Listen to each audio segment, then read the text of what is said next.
From Harimaya International School, Lakhimpur Kheri, Loku Shukla, Commerce Lecturer, Accountancy, Class 12th Commerce. Today, I will teach about numerical question of when new partner is admitted in the firm. L, M and N were partners in the firm, sharing profit in the ratio of 3:2:1. Their balance sheet as on 31st March 2020 was as follows. Balance sheet: in liability side, creditors 1,68,000, general reserve 42,000, capital accounts L 1,20,000, M 80,000 and N 40,000. In asset side, bank balance 34,000, debtors 46,000, investment 60,000, furniture 20,000, machinery 70,000 and stock 2,20,000. Total of the balance sheet, both sides 4,50,000. On the above date, who was admitted as a new partner and it was decided that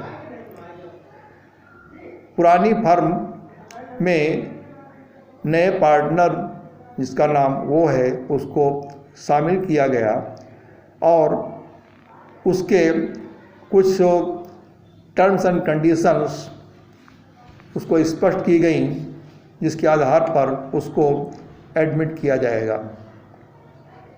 the new profit sharing ratio between L, M, N and O will be 2:1:1, यानी 2:1:1 का ratio जो होगा उसमें भविष्य में इन सबको लाभ पाने का अधिकार होगा.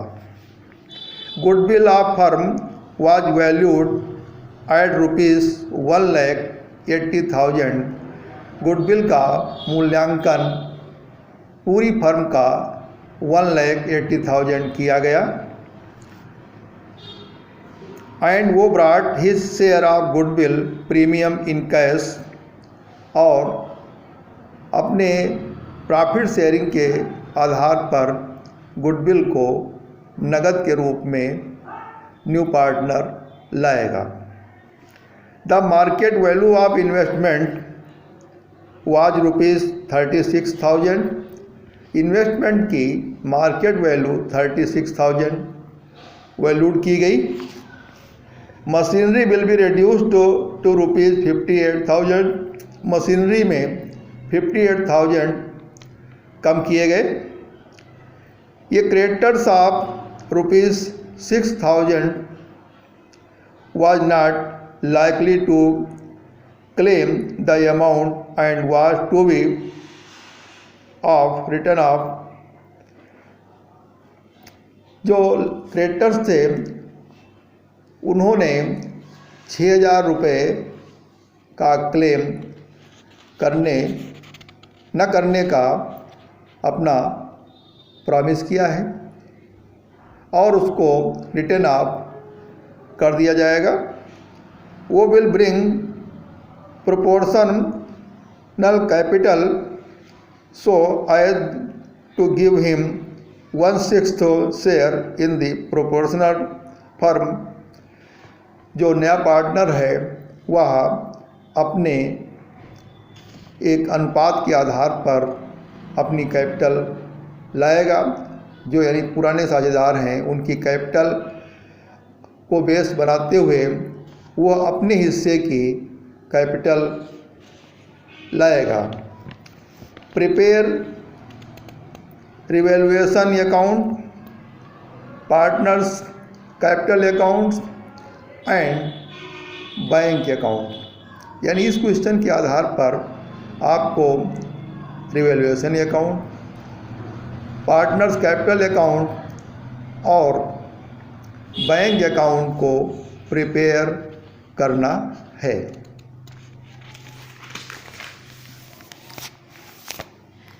Revaluation account, please see the question part. Investment और मशीनरी दोनों के वैल्यू को रिड्यूस किया गया है, इसलिए जो अमाउंट रिड्यूस किया जाएगा उसको हम रिवैल्यूएशन अकाउंट के डेबिट में लिखेंगे। क्रेडिटर्स क्योंकि क्लेम नहीं कर रहे हैं, इसके अमाउंट को हम 6000 इसको क्रेडिट में लिखेंगे। इस प्रकार से to investment 24,000, to machinery 12,000, by creditors 6,000, thus there is loss in revaluation account. Loss of revaluation account will be divided in all partners profit sharing ratio. Total loss was rupees 36,000, L 15,000, M 10,000 and N 5,000 bear the loss. Partners capital account, इसके बाद हम partners capital को तैयार करते हैं। Partners capital में जो उन पार्टनर्स हैं उनकी पुरानी कैपिटल को लिखा जाएगा बाई बैलेंस बीटी के रूप में, और जो जनरल रिजर्व है उसको भी पार्टनर्स अपने पुराने अनुपात में ही बांटेंगे, उसे बाई जनरल रिजर्व के रूप में लिखा जाएगा। जो प्रीमियम है उसको जो सेक्रीफाइसिंग रेशियो है उसके आधार पर दिखाया जाएगा, और हम सेक्रीफाइसिंग रेशियो निकालेंगे, उसके आधार पर प्रीमियम की गणना करेंगे, कैलकुलेट करेंगे, और उसको बाई प्रीमियम के रूप में दिखाया जाएगा, और जिसको गुडविल मिल पा रही होगी उसके ही कॉलम में इसको दिखाएंगे। लास्ट में चूँकि ये इसमें रिवैल्यूएशन अकाउंट में लॉस हुआ था, इसलिए इसको रिवैल्यूएशन को डेबिट में पार्टनर्स के कैपिटल में दिखा दिया जाएगा, और जो उनका रेशियो रहा है उसके हिसाब से प्रत्येक के कॉलम में दिखाया जाएगा। एट लास्ट हम जो नया पार्टनर्स है उसकी कैपिटल को ज्ञात करते हैं, और उस कैपिटल को हम बाई कैश लिख करके उसके कॉलम में दिखाएंगे, and in the last we calculate balance of all partners capital accounts। बाद में हम टोटलाइज करते हैं, और जो बैलेंस आता है उसको प्रत्येक पार्टनर्स के कॉलम में डेबिट साइड में दिखा देते हैं।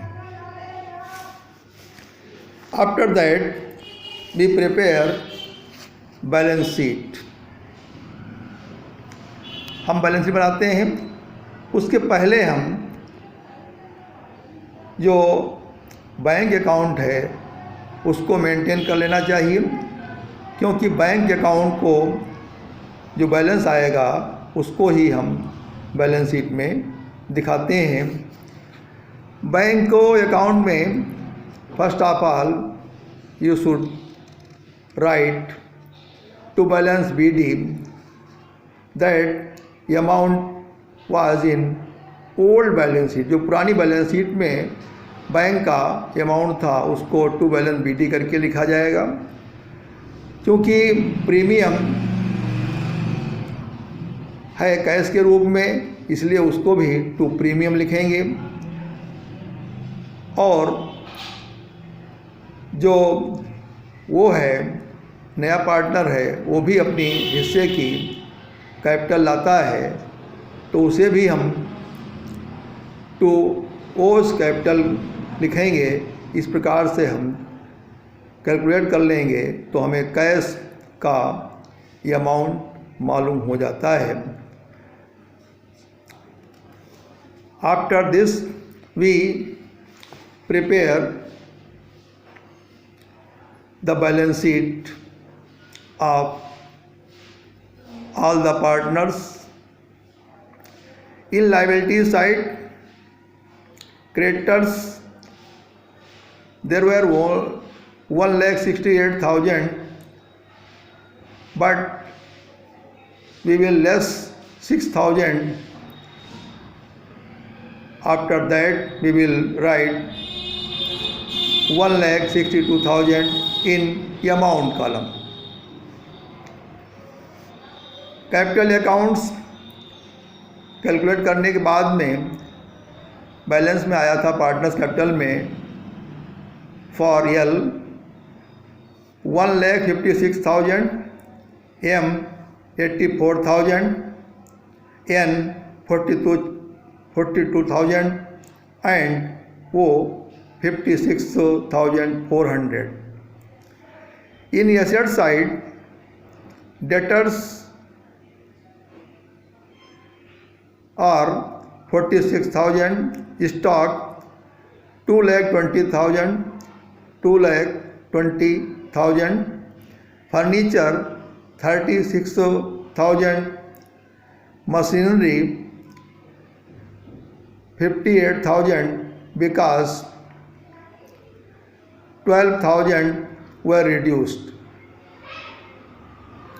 Bank balance 1,20,400. Totalize the balance sheet.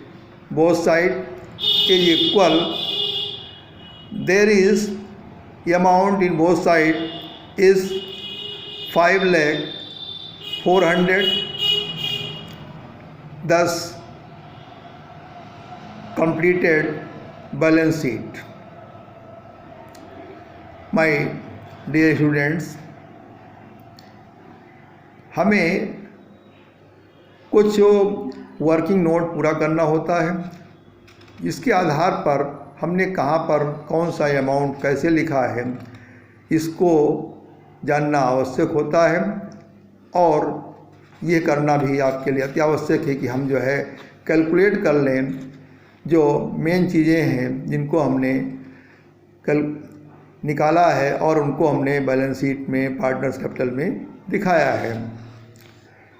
First of all we know sacrifice ratio. बार बार आपको बताया जाता है कि सेक्रीफाइस रेशियो क्या है।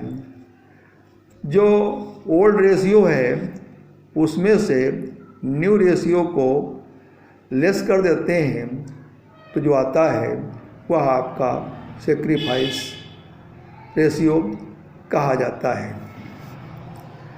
एल को लेते हैं 3/6, इसका ओल्ड रेशियो था, इसमें से हमने 2/6 को माइनस कर दिया। इस प्रकार से आपका 1/6 बचता है।